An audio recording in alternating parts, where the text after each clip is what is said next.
എല്ലാവർക്കും എൻ്റെ സ്നേഹം നിറഞ്ഞ നമസ്കാരം. നമ്മൾ 2 വീഡിയോയിൽ മനസ്സിനെക്കുറിച്ച് കുറച്ചൊക്കെ കണ്ടു. ഇന്നും അതിൻ്റെ തുടർച്ചയായിട്ട് കുറച്ചുകൂടെ കാര്യങ്ങൾ നമ്മൾ മനസ്സിനെക്കുറിച്ച് പഠിക്കാൻ പോവുകയാണ്. ഓക്കെ, ഇതിൽ ഇന്ന് ഞാൻ പറയാൻ പോകുന്നത് 2 തരത്തിലുള്ള കണ്ണോട്ടം, മനസ്സിനെക്കുറിച്ചുള്ള 2 തരത്തിലുള്ള കണ്ണോട്ടം. ഈ 2 തരം എന്ന് പറഞ്ഞാലേ, ഒന്ന് വെസ്റ്റേൺ കൾച്ചർ എന്ന് പറയും. വെസ്റ്റേൺ കൾച്ചർ എന്ന് വെച്ചാൽ ഫോറിൻ കൺട്രീസിൽ മനസ്സിനെക്കുറിച്ച് എന്ത് പറയുന്നു. വെസ്റ്റേൺ കൾച്ചറും ഒരുപാട് അതിനെക്കുറിച്ച് പറഞ്ഞിട്ടുണ്ട്, എഴുതിയിട്ടുണ്ട്, അതിനെക്കുറിച്ചുള്ള ചർച്ചയൊക്കെ നടത്തിയിട്ടുണ്ട്. അങ്ങനെ അപ്പോൾ അവരുടെ കാഴ്ചപ്പാടിൽ അവർ അതിനെ എങ്ങനെ തരം പിരിച്ചിട്ടുണ്ട്. ഇപ്പം നമ്മൾ അരി എടുത്താൽ തന്നെ അരിയിൽ എത്ര തരമുണ്ട്. ഇപ്പം മീനെടുത്താലേ എന്തൊക്കെ വകകളുണ്ട്. അതുപോലെ ഈ മനസ്സിനെക്കുറിച്ചും അവർ ഇങ്ങനെ ഓരോന്നായിട്ട് പിരിച്ച് പറഞ്ഞിട്ടുണ്ട്. അതൊന്നും നമുക്ക് നോക്കാം. അതിൻ്റെ ഒപ്പം തന്നെ ഈസ്റ്റേൺ കൾച്ചർ എന്ന് പറയും. ഈസ്റ്റേൺ കൾച്ചർ എന്ന് വെച്ചാൽ നമ്മുടെ കിഴക്കത്തിയ ഭാഗം. വെസ്റ്റേൺ കൾച്ചർ എന്ന് വെച്ചാൽ മേற்கத்திய ഭാഗം എന്ന് പറയും. അത് ഫോറിൻ കൺട്രീസ്. ഈ കിഴക്കത്തിയ ഭാഗം എന്ന് പറഞ്ഞാൽ ഏഷ്യൻ കൺട്രീസ്. ഈ ഏഷ്യൻ കൺട്രീസിലാണല്ലോ ഏഷ്യയിലാണല്ലോ നമ്മുടെ ഇന്ത്യ വരുന്നത്. അപ്പോൾ ഈസ്റ്റേൺ കൾച്ചർ എന്ന് പറയുന്നത് ഇന്ത്യയെ ചുറ്റിയുള്ള സ്ഥലങ്ങളും ചേർന്നാണ് ഈസ്റ്റേൺ കൾച്ചർ എന്ന് വെച്ചാൽ അവിടുത്തെ രീതി. ഓക്കെ, അപ്പം ഇതിൽ ഒരു കാര്യം നമ്മൾ സമ്മതിച്ചേ പറ്റൂ. എല്ലാ നാട്ടിലും എല്ലാത്തിനെക്കുറിച്ചും എല്ലാവർക്കും കുറച്ചൊക്കെ അറിവുണ്ട്. അതിന് ചിലരൊക്കെ ഒരുപാട് ഗവേഷണങ്ങൾ നടത്തിയിട്ടുണ്ട്, എല്ലാം ചെയ്തിട്ടുണ്ട്. പക്ഷേ ഇന്ത്യയിലാണ് ഇതൊക്കെ ആദ്യമായിട്ട് തുടങ്ങിയത്. അതുകൊണ്ടാണ് ഇത്രയും പുരാതനമായ ഒരു സ്ഥലത്ത് നമ്മൾ ജനിച്ചത് തന്നെ നമ്മൾ എത്രയോ പുണ്യങ്ങൾ ചെയ്തുകൊണ്ടാണ്. ഇപ്പോൾ എല്ലാവരും ഇപ്പോൾ ഈ കാലത്തെ പിള്ളേരെല്ലാം പഠിച്ച് ഇറങ്ങിയ ഉടനെ US ജോലി കിട്ടണോ, ജർമ്മനിയിൽ കിട്ടണോ, ജപ്പാനിൽ കിട്ടണോ എന്നിങ്ങനെ പിടച്ചുകൊണ്ടിരിക്കുക. എപ്പം ഇന്ത്യയെ വിട്ട് വെളിയിൽ പോകാം. അത് പൈസ ഉണ്ടാക്കാനായിട്ട് പോയേ പറ്റൂ, അത് കറക്റ്റ് തന്നെയാണ്. അവർ നല്ല IIT പഠിച്ചിട്ടേ ഇന്ത്യയിലിരുന്ന് ആരും അത്രയൊന്നും ശമ്പളം കൊടുക്കാൻ പോകുന്നില്ല. അപ്പം ഫോറിൻ കൺട്രിയിലാകുമ്പോൾ ശമ്പളം കൂടുതൽ, ശമ്പളത്തിന് വേണ്ടി നമുക്ക് പോകാം, തെറ്റേയില്ല. പക്ഷേ അവിടെ പോയാലും നമ്മളുടെ രീതി മറന്നു പോകരുത്. ഈ വെസ്റ്റേൺ കൾച്ചറിനും ഈസ്റ്റേൺ കൾച്ചറിനും ഒരുപാട് വ്യത്യാസങ്ങളുണ്ട്. ഫോറിൻ കൺട്രീസിലെ അപ്രോച്ചിനും നമ്മളുടെ അപ്രോച്ചിനും ഒരുപാട് വ്യത്യാസങ്ങളുണ്ട്. അതാണ് ഞാൻ പറയാൻ വരുന്നത്. ഓക്കെ, ഇപ്പം ഈ വെസ്റ്റേൺ കൾച്ചറിൽ എങ്ങനെ മനസ്സിനെ പറയുന്നതെന്ന് വെച്ചാൽ അവർ 4 രീതിയിലാണ് അതിനെ പിരിച്ചിരിക്കുന്നത്. എന്തൊക്കെയാ? ഒന്ന് സൂപ്പർ കോൺഷ്യസ്. ഇപ്പം ഞാൻ പറയുമ്പം തന്നെ ചിലരുടെ മനസ്സിൽ തോന്നാം, മാഡം എപ്പോഴും ഇങ്ങനെ ഇംഗ്ലീഷ് വാക്കുകളെ പറയല്ലേ എന്ന്. വെസ്റ്റേൺ കൾച്ചറിൽ അവർ കൊടുത്ത പേരിനെ അതേ വാക്കുകൾ കൊണ്ടേ നമുക്ക് ഉപയോഗിക്കാൻ പറ്റത്തുള്ളൂ.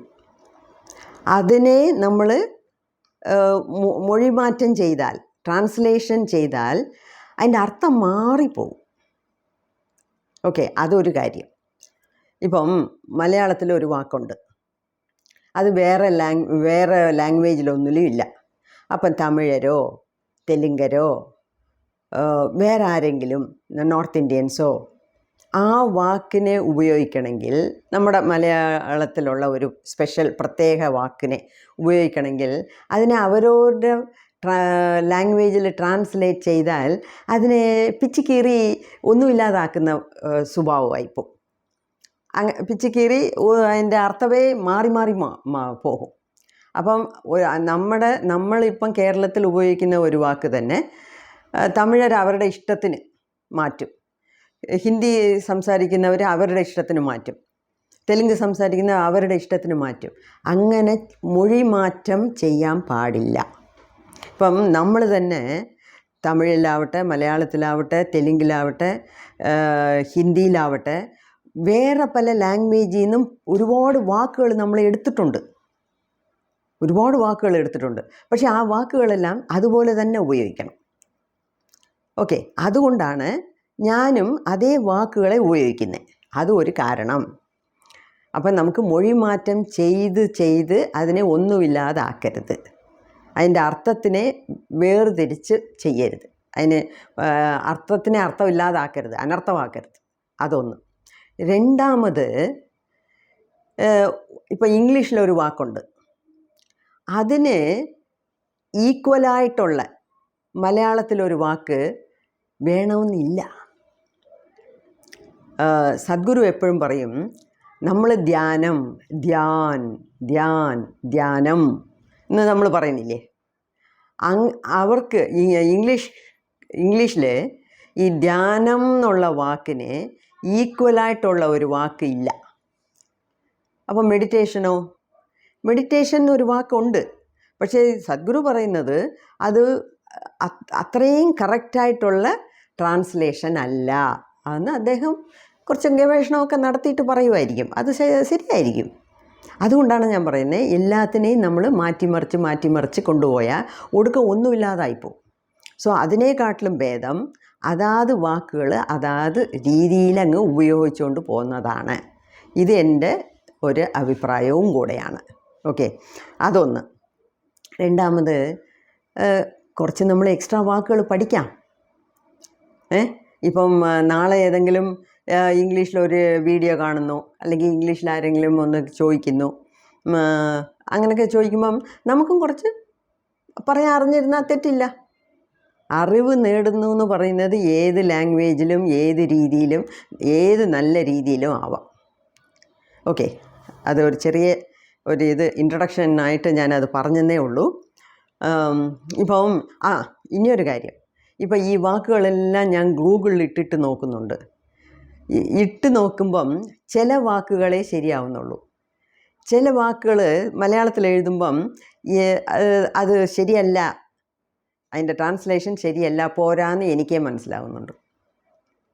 അതുകൊണ്ടാണ് ഞാൻ പറയുന്നത്, അതായത് വാക്കുകൾ അതായത് ലാംഗ്വേജിലുള്ള വാക്കുകൾ അങ്ങനെ ഉപയോഗിച്ച് അതിൻ്റെ യഥാർത്ഥ അർത്ഥം എന്തുവാ എന്ന് നമ്മൾ മനസ്സിലാക്കിക്കൊണ്ട് പോയാൽ ഒരു പ്രശ്നവുമില്ല, ഇല്ലയോ? അപ്പം നമ്മൾ അങ്ങനെ തന്നെ ചെയ്യാം. അപ്പം വെസ്റ്റേൺ കൾച്ചറിൽ മനസ്സിനെ 4 ഭാഗങ്ങളായിട്ട് പിരിക്കുന്നു. ഒന്ന്, ഫസ്റ്റ് സൂപ്പർ കോൺഷ്യസ്, രണ്ടാമത് കോൺഷ്യസ്, മൂന്നാമത് സബ് കോൺഷ്യസ്, നാലാമത് അൺകോൺഷ്യസ്. ഇങ്ങനെ 4 വാക്കുകൾ. ഓക്കെ, ഇത് ഓരോന്നായിട്ട് നമ്മൾ ടച്ച് ചെയ്ത് പോകാം. ഇപ്പം ഈ സൂപ്പർ കോൺഷ്യസ് എന്ന് പറയുന്നത് നമുക്ക് മലയാളത്തിൽ ഈക്വലായിട്ട് ഉള്ള ഒരു സ്റ്റേജാണ് തുരിയം, തുര്യാതീതം അങ്ങനത്തെ ഒരു അവസ്ഥയെക്കുറിച്ചൊക്കെ നമ്മൾ ആത്മീയത്തിൽ ഒരുപാട് വായിക്കുന്നുണ്ട്. ഈ ചക്രാസിനെയൊക്കെ കുറിച്ച് പറയുമ്പോഴേ സഹസ്രാര ചക്രം അതെങ്ങനെ ആക്ടിവേറ്റ് ആകും, അതെങ്ങനെ ഓപ്പൺ ആകും, അതാണ് തുര്യം. അപ്പം ഈ തുര്യം എന്നുള്ളതാണ് അങ്ങേ അറ്റത്തെ ലെവൽ. അപ്പം നമ്മുടെ മനസ്സിൻ്റെ അങ്ങേ അറ്റത്തെ ലെവലാണ് സൂപ്പർ കോൺഷ്യസ്. ഇപ്പോൾ സാധാരണ കാര്യങ്ങൾ ഇതുകൂടെ നമ്മൾ സംസാരിക്കുമ്പോൾ എങ്ങനെ സൂപ്പറായിട്ടുണ്ട് എന്ന് പറയത്തില്ലേ, അതുപോലെയാണ് സൂപ്പർ കോൺഷ്യസ്. അതിന് ഇംഗ്ലീഷിലുള്ള വാക്കാണ് തുര്യം. കോൺഷ്യസ്, ഇതാണ് നമുക്ക് വേണ്ടിയത്. കോൺഷ്യസ് എന്ന് വെച്ചാൽ എന്തുവാ? അതായത് ജാഗ്രത അവസ്ഥ. ഈ കോൺഷ്യസ് എന്ന് പറയുന്നതാണ് നമ്മൾ എപ്പോഴും നമ്മൾ കാണുന്ന ഒരു കാര്യം. എന്തുവാ കോൺഷ്യസ്? നമ്മൾ ഇപ്പം ഞാൻ ഇവിടെ സംസാരിച്ചുകൊണ്ടിരിക്കുന്നു, എന്നാലും വീട്ടിൽ ആരെങ്കിലും ശബ്ദമിട്ട് സംസാരിച്ചാൽ, അല്ലെങ്കിൽ TV ഓൺ, വേറെ റൂമിൽ TV ഓൺ ചെയ്താൽ നമുക്കറിയും. കറണ്ട് പോയാൽ അറിയും, AC ഓഫായാൽ അറിയും, ഇല്ലേ? അപ്പോൾ അതൊക്കെയാണ് അവെയർനെസ്. അപ്പോൾ അതെന്തുകൊണ്ട്? ഞാൻ കോൺഷ്യസ് ആയിട്ടുണ്ട്, ഞാൻ ഉണർന്നിരിപ്പുണ്ട്, കോൺഷ്യസ് ആയിട്ടിരിപ്പുണ്ട്, ജാഗ്രതാ അവസ്ഥയിലാണ് ഞാനുള്ളത്. ഞാൻ വളരെ അലേർട്ടാണ്. ജാഗ്രത എന്ന് വെച്ചാൽ അലേർട്ടാണ്. അതാണ് കോൺഷ്യസ് ലെവൽ. ഓക്കെ. അടുത്തത് സബ് കോൺഷ്യസ് ലെവൽ. ഈ സബ് കോൺഷ്യസ് ലെവൽ എന്ന് പറയുമ്പോൾ എങ്ങനെ? ആഴ്മനം. ഈ ആഴ്മനം എന്ന് പറയുന്നത് തമിഴിലും മലയാളത്തിലും ഒന്ന് തന്നെ, സബ് കോൺഷ്യസ് മൈൻഡ്. ഈ സബ് കോൺഷ്യസ് മൈൻഡിനെ കുറിച്ചൊക്കെ എത്ര ബുക്കുകൾ എഴുതിയിട്ടുണ്ടെന്നോ. കോൺഷ്യസ് മൈൻഡിനും സബ് കോൺഷ്യസ് മൈൻഡിനുമുള്ള വ്യത്യാസം. സബ് കോൺഷ്യസ് മൈൻഡിനെ കുറിച്ച് മാത്രം ഒരു ഫുൾ ബുക്ക് എൻ്റെ കയ്യിലുണ്ട്. ഒരു ഇംഗ്ലീഷ് ഓത്തർ എഴുതിയ ബുക്കുണ്ട്, തമിഴ് ഓത്തർ എഴുതിയ ബുക്കും ഉണ്ട്. എനിക്ക് ഈ ഇങ്ങനത്തെ ലെവലിലൊക്കെ എനിക്ക് ഭയങ്കര ഇൻട്രസ്റ്റാണ്. അപ്പോൾ എവിടെ ബുക്ക് സ്റ്റാളിൽ ഇങ്ങനത്തെ ബുക്ക് കണ്ടാലും ഇംഗ്ലീഷിലോ തമിഴിലോ ഉണ്ടെങ്കിൽ ഉടൻ തന്നെ ഞാൻ വാങ്ങിച്ചിരിക്കും. എപ്പോഴേ ഇതിലൊക്കെ എനിക്ക് ഭയങ്കര ഇൻട്രസ്റ്റാണ്. അപ്പോൾ ഈ 2 ബുക്ക് ഞാൻ വെച്ചിട്ടുണ്ട്. ആ 2 ബുക്കിൻ്റെയും റിവ്യൂ ഞാൻ ചെയ്തു തരാം. ഓക്കെ. അപ്പോൾ ഇനിയൊരു കാര്യം. അപ്പോൾ ആഴ്മനം, അതാണ് സബ് കോൺഷ്യസ്. ഈ ഇൻസ്പെക്ടർ, സബ് ഇൻസ്പെക്ടർ. അതുപോലെ കോൺഷ്യസ് ലെവൽ. കോൺഷ്യസ് ലെവൽ എന്ന് പറയുന്നത് നമ്മളുടെ സാധാരണ അവസ്ഥ. ബോധപൂർവം നമ്മൾ ഉണർന്നിരിക്കുമ്പം ചുറ്റിലും എന്തൊക്കെ നടക്കുന്നു എന്ന് നമുക്ക് നല്ലപോലെ അറിയാം. അതാണ് കോൺഷ്യസ് ലെവൽ. അതിന് താഴോട്ട് പോകുമ്പോൾ ഉള്ള ലെവലാണ് സബ് കോൺഷ്യസ് ലെവൽ. അതിനെ കോൺഷ്യസ് ലെവലിനെക്കാട്ടിലും കുറച്ചുകൂടെ താഴ്ന്ന ലെവൽ. താഴ്ന്ന ലെവൽ എന്ന് പറഞ്ഞാൽ എന്തുവാ? അത് മോശമെന്നാണോ? അല്ല. അതായത് നമുക്ക് അത്രയും ഒന്നും കംപ്ലീറ്റ് ആയിട്ട് നമ്മളെ ചുറ്റി സറൗണ്ടിങ്സിൽ നടക്കുന്നത് നമുക്ക് അറിയത്തില്ല. ഓക്കെ. ഈ സബ് കോൺഷ്യസ് മൈൻഡ് എന്ന് പറയുന്നത് നമ്മളുടെ മനസ്സിൽ 10% കോൺഷ്യസ് മൈൻഡുള്ളൂ, 90% സബ് കോൺഷ്യസ് മൈൻഡാണ്. അപ്പോൾ ആലോചിച്ച് നോക്കിയേ ഈ സബ് കോൺഷ്യസ് മൈൻഡിൻ്റെ പവർ. നമ്മൾ എന്തൊക്കെ അലേർട്ടായിട്ടിരുന്ന് രാവിലെ കണ്ണുറന്ന് രാത്രി കിടക്കുന്നവരെ എന്തൊക്കെ ചെയ്യുന്നോ അതെല്ലാം കോൺഷ്യസ് മൈൻഡോടാണ് നമ്മൾ ചെയ്യുന്നത്. അത് വെറും 10%. ബാക്കി 90% കടലിൻ്റെ അടിയിൽ കിടക്കുക. കടലിൻ്റെ അടിയിൽ ഒരു വലിയ ഐസ് ക്യൂബ് ഇങ്ങനെ പൊങ്ങിയിരിക്കുന്നു എന്ന് വെച്ചോണം. മേളിൽ കാണുന്നത് വെറും 10%. അതാണ് നമ്മളുടെ കോൺഷ്യസ് മൈൻഡ്. ബാക്കി 90%വും കടലിൻ്റെ അടിയിലാണ്, വെള്ളത്തിൻ്റെ അടിയിലാണ്. അതാണ് സബ് കോൺഷ്യസ് മൈൻഡ്. ഓക്കെ, മനസ്സിലാവുന്നുണ്ടല്ലോ. പിന്നെ അടുത്തത് അൺകോൺഷ്യസ് മൈൻഡ്. അൺകോൺഷ്യസ് മൈൻഡ് എന്ന് വെച്ചാൽ അബോധാവസ്ഥ. അബോധാവസ്ഥ എന്ന് വെച്ചാൽ ബോധമില്ലാതെ, ബോധം കെട്ട് വീണു, ഇല്ല, തല കറങ്ങി വീണു, ബോധം കെട്ട് വീണു, അങ്ങനെ അബോധാവസ്ഥ. ഇങ്ങനെയാണ് വെസ്റ്റേൺ കൾച്ചർ, ഫോറിൻ കൾച്ചറിൽ മനസ്സിനെക്കുറിച്ച് പിരിച്ച് പറയുന്നത്. ഓക്കെ, അതൊരു കാര്യം. ഇപ്പം ഇത് എന്തുവാ, മലയാളത്തിൽ ഈ വാക്കുകളൊന്നും എഴുതാൻ പറ്റിയില്ലെങ്കിലും ഇംഗ്ലീഷിലെങ്കിലും ഞാൻ ഡിസ്ക്രിപ്ഷനിൽ തരാം. നിങ്ങളത് ശ്രദ്ധിക്കുക. അതൊന്ന് നോട്ട് ചെയ്തിട്ട് നിങ്ങൾ വേറെ രീതിയിലും നിങ്ങൾക്ക് അതിനെക്കുറിച്ചെല്ലാം കൂടുതൽ അന്വേഷിക്കാം. വേറെ ബുക്ക് കാണും കിട്ടുമോ, അല്ലെങ്കിൽ ആരെങ്കിലും എന്തെങ്കിലും പറഞ്ഞോ, അല്ലെങ്കിൽ ഡിക്ഷണറി നോക്കുവോ, എന്തെങ്കിലുമൊക്കെ കുറേശ്ശെയൊക്കെ നിങ്ങളുടെ ഇഷ്ടത്തിന് നിങ്ങളങ്ങ് ചെയ്തോണം. ഓക്കെ, അതിന് വേണ്ടിയാണ് ഞാൻ തരുന്നത്. അതൊന്ന്. അപ്പം ഇതാണ് 4 ഏത് ഫോറിൻ കൺട്രീസിലുള്ളത്. അടുത്തത് നമ്മുടെ രീതിക്ക് വരിക. നമ്മുടെ രീതി എന്ന് പറയുന്നത് ഇവരുടെ രീതിയിൽ നിന്ന് കുറച്ച് മാറിയതാണ്. ഒന്ന് ഓർക്കണം, ഈ മനസ്സിനെക്കുറിച്ചൊക്കെ ഒരുപാട് ഗവേഷണങ്ങൾ ആദ്യം തുടങ്ങിയത് നമ്മുടെ ഋഷികളും മുനികളും ഒക്കെയാണ്. ഈ മനസ്സെന്ന് വെച്ചാൽ എന്തുവാ?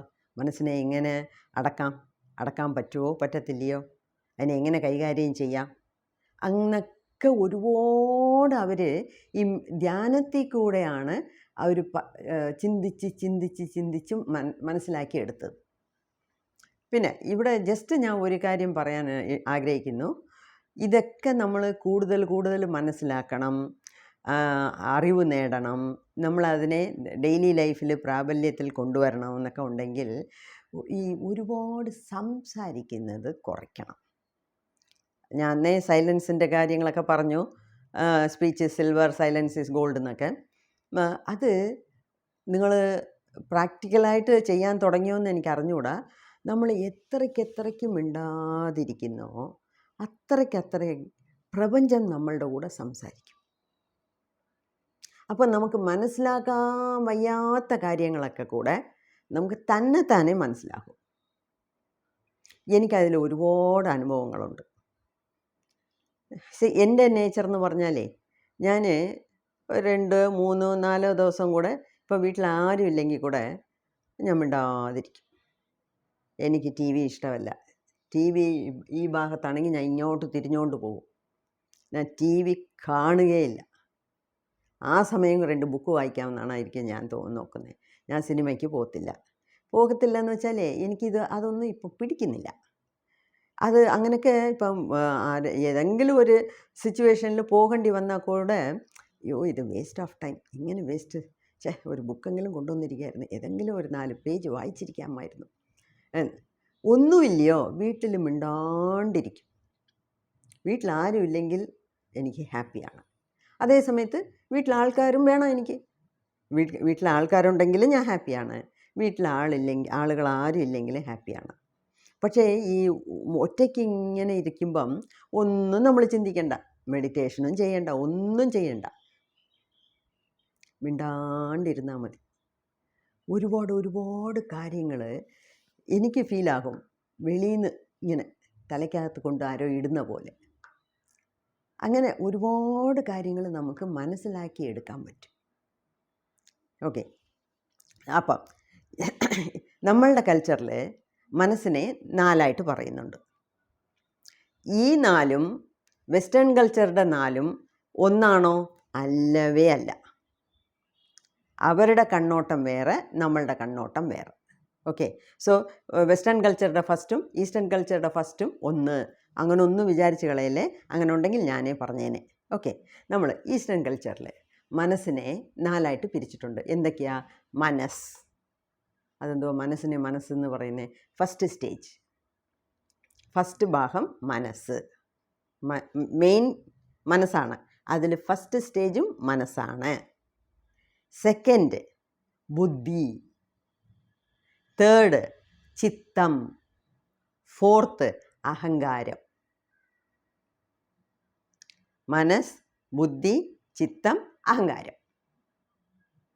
ഓക്കെ. അപ്പം മനസ്സും സൂപ്പർ കോൺഷ്യസും ഒന്നാ? നെവർ.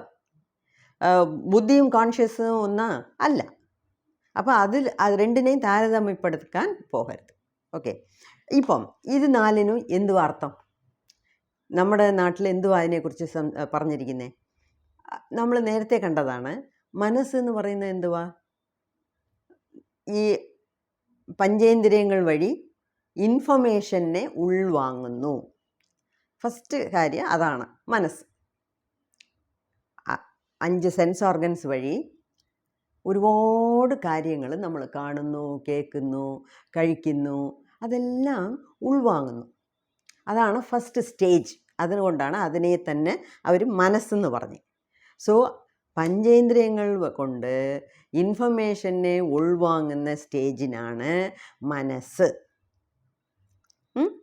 രണ്ടാമത്തെ സ്റ്റേജ് ബുദ്ധി.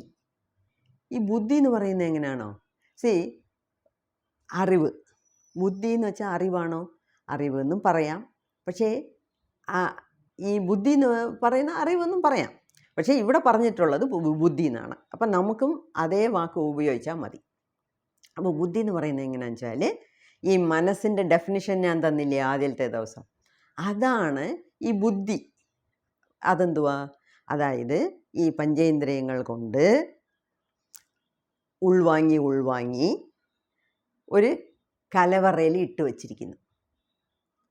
അപ്പം അത് ഈ ജന്മത്തുള്ളത് മാത്രമല്ല, കഴിഞ്ഞ ജന്മം, അതിൻ്റെ മുമ്പത്തെ ജന്മം, എത്ര ജന്മം നമ്മളെടുത്തു എന്ന് നമുക്ക് ഒന്നും അറിഞ്ഞൂടാ. അപ്പം ഇത്രയും നമ്മൾ കടന്നു വന്ന പാതകളിൽ ഇത്രയും ജന്മങ്ങളായിട്ട് നമ്മൾ എന്തൊക്കെ ഈ പഞ്ചേന്ദ്രിയങ്ങൾ കൊണ്ട് കേട്ടും കണ്ടും അറിഞ്ഞും എല്ലാം ഒരു ഡബ്ബയിലിട്ട് വെച്ചിട്ടുണ്ട്. അതുമാത്രമല്ല ഈ ജന്മത്തും ഈ സെക്കൻഡ് വരെ നമ്മൾ കണ്ടതും കേട്ടതും എല്ലാം അതിനകത്ത് ഇട്ട് വെച്ചിട്ടുണ്ട്. കലവറ, ബോക്സ്, സ്റ്റോർ ഹൗസ്, അതാണ് ബുദ്ധി. ഓക്കെ, അപ്പോൾ അതിൽ ബുദ്ധിയിലാണ് പാസ്റ്റ് ലൈഫിൻ്റെ എല്ലാം ഉള്ളത്, പാസ്റ്റ് ലൈഫിൻ്റെ. അതുകൊണ്ടാണ് ചിലപ്പം നിനക്ക് ബുദ്ധിയില്ലയോ എന്ന് ചോദിക്കും. ബുദ്ധി ഇല്ലയോ എന്ന് വെച്ചാൽ നിനക്ക് ഇതുവരെ ഇങ്ങനെ ഒരു എക്സ്പീരിയൻസ് ആയിട്ടില്ലയോ? ഒരു ചെറിയ എക്സാമ്പിൾ, ഇപ്പോൾ തീയിൽ കൈവച്ചാൽ ചുടുമെന്ന് നിനക്ക് അറിഞ്ഞൂടെ? അങ്ങനെ ഒരു എക്സ്പീരിയൻസ് നിനക്കായിട്ടില്ലയോ? ആ എക്സ്പീരിയൻസ് തന്നെ ആവണമെന്നില്ല, മറ്റവർ പറഞ്ഞു കേട്ടിട്ടില്ലയോ? അപ്പം ഏതെങ്കിലും ഒരു രീതിയിൽ നമുക്കതിൻ്റെ അറിവ് വേണം, അതാണ് ബുദ്ധി. മൂന്നാമത്തെ ചിത്തം, ചിത്ത എന്ന് പറയും.